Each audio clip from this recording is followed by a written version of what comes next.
The purpose of this video is not to be a 2-hour guide to aldosterone. What I wish to do is to impart high yield information that you will remember for the rest of your life, and also you will be able to get your answers correct on test day. Now, aldosterone ना बहुत tricky concept रहता है क्योंकि कुछ arrows ऊपर जा रहे होते हैं, कुछ एरोज नीचे जा रहे होते हैं. एग्जैक्ट मैकेनिज्म क्या है ये समझ नहीं आता बिकॉज फिजियोलॉजी क्लियर नहीं होती. So in this video I will aim to give you some tips and tricks जिससे तुम वो लाइफ लॉन्ग याद रख सको. So without any further ado let's get into it. तो सबसे पहले जो एड्रीनल कॉर्टेक्स होता है उसमें 3 लेयर्स होती हैं, ग्लोमेरुलोसा, फेसिकुलाटा एंड रेटिकुलरिस. इसमें से जो ग्लोमेरुलोसा होता है that will secrete aldosterone. You can remember this easily by GFR क्योंकि किडनी के ऊपर होता है एंड किडनी में हम GFR मेजर करते हैं. नाउ जब भी तुम्हारी बॉडी में BP फॉल करता है, the kidney detects it by the macula densa cells and will stimulate the JG cells, juxtaglomerular cells, to secrete renin. This renin will act on angiotensinogen, which is secreted by the liver, and convert it into angiotensin 1. ये जो angiotensin 1 में conversion होता है ये blood में होता है. Now this blood will take this angiotensin 1 to the lungs, which is very rich in angiotensin converting enzyme. This angiotensin converting enzyme will convert the angiotensin 1 to angiotensin 2. अब ये जो angiotensin 2 होता है, this is a potent vasoconstrictor, and also this angiotensin 2 acts on the adrenal glands and adrenal cortex से ये aldosterone secrete करा देगा.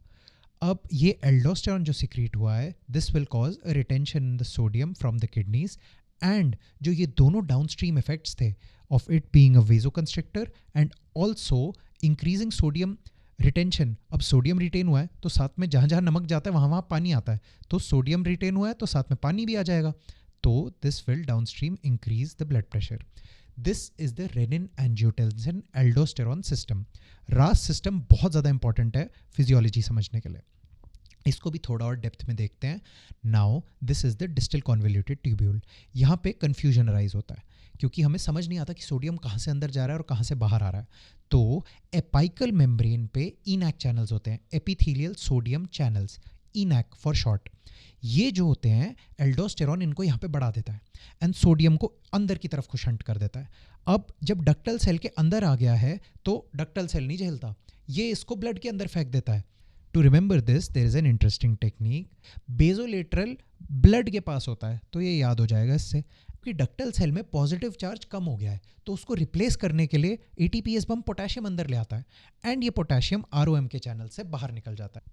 Now this is the most important part of the video, तो ध्यान से सुनना. अगर ब्लड में एल्डोस्टेरॉन बढ़ा है तो ब्लड में सब कुछ बढ़ेगा एक्सेप्ट पोटेशियम एंड हाइड्रोजन. इस चीज़ को अपने दिमाग में घुसा लो. इसके ही बेसिस पे तुम्हारे आगे के सारे सवाल सॉल्व होंगे एंड इसके पीछे की फिजियोलॉजी आगे के सवालों में बताऊंगा. नाउ अगर एल्डोस्टेरॉन बढ़ा है तो ब्लड में सोडियम भी बढ़ेगा, सोडियम बढ़ेगा तो उसके साथ पानी भी अंदर आएगा, पानी अंदर आएगा तो उसके साथ BP भी बढ़ेगा. बट क्या बताया मैंने, ब्लड में सब कुछ बढ़ेगा except potassium and hydrogen. So a question to you, pH का क्या होगा? You can pause and try to answer. As I said, अगर एल्डोस्टेरॉन बढ़ेगा then everything in the blood will rise, pH भी बढ़ेगा. This is because of the alpha intercalated cell. जो alpha intercalated cells होते हैं वो हाइड्रोजन को बाहर फेंक देते हैं and you piss out the acid. Because तुमने एसिड को यूरिनेट आउट कर दिया तो बॉडी क्या हो गई, बॉडी अल्कलाइन हो गई. That is why metabolic alkalosis मिलता है. Now next question to you will be, carbon dioxide क्या होगा? एज आई सेड, अगर ब्लड में एल्डोस्टेरॉन बढ़ रहा है देन सब कुछ बढ़ेगा तो कार्बन डाइऑक्साइड भी बढ़ेगा. सी इधर समझने का ये कॉन्सेप्ट है, कार्बन डाइऑक्साइड इज एसिडिक. क्यों? क्योंकि वो पानी के साथ मिलकर कार्बोनिक एसिड बना रही है. तो अगर ब्लड एल्कलाइन हो रहा है मतलब उसका pH बढ़ रहा है तो बॉडी उसे एसिडिक करना चाहेगी और अपनी बॉडी में कार्बन डाइऑक्साइड बढ़ाना चाहेगी, अपना रेस्पिरेशन स्लो कर देगी. This is the acute respiratory compensation of metabolic alkalosis. That is why PCO2 भी बढ़ा हुआ मिलता है. अब see, these things are getting much more complex as we go into the depth of things. But जो तुम्हारा pattern है, that is, if aldosterone rises, everything in the blood will rise except potassium and hydrogen. इसको अगर तुम याद रखोगे तुम्हारे सारे सवाल सही होंगे. तो अगर aldosterone बढ़ेगा तो a question to you is, what will happen to the urinary potassium? Pause the video to try and answer. This was a trick question. Now remember what I had told to you earlier. See, पहले मैंने क्या बोला था? If aldosterone rises, everything in the blood will rise, not urinary, except potassium and hydrogen. However, ये question मैंने urinary के बारे में पूछा है. See, यूरिनरी पोटेशियम ज़्यादा होगा तभी तो वो ब्लड में कम होगा. That is the basic concept that you need to understand. Now similarly, अगर aldosterone कम होगा तो what will happen to the urinary sodium, potassium and hydrogen? If you answer this correctly, that means you have completely understood this topic and it is ingrained in your brain. So urinary sodium बढ़ेगा, potassium कम होगा and hydrogen भी कम होगा. See, मैंने इसमें पूछा है aldosterone कम होने में क्या हो रहा है. So aldosterone कम होने में blood में सब कुछ कम होगा except potassium and hydrogen. Now because blood में sodium कम हो रहा है, that means urine में ज़्यादा निकल रहा है, and blood में potassium ज़्यादा हो रहा है, that means urine में कम निकल रहा है. If you were able to make this relation, that means you have understood this video completely.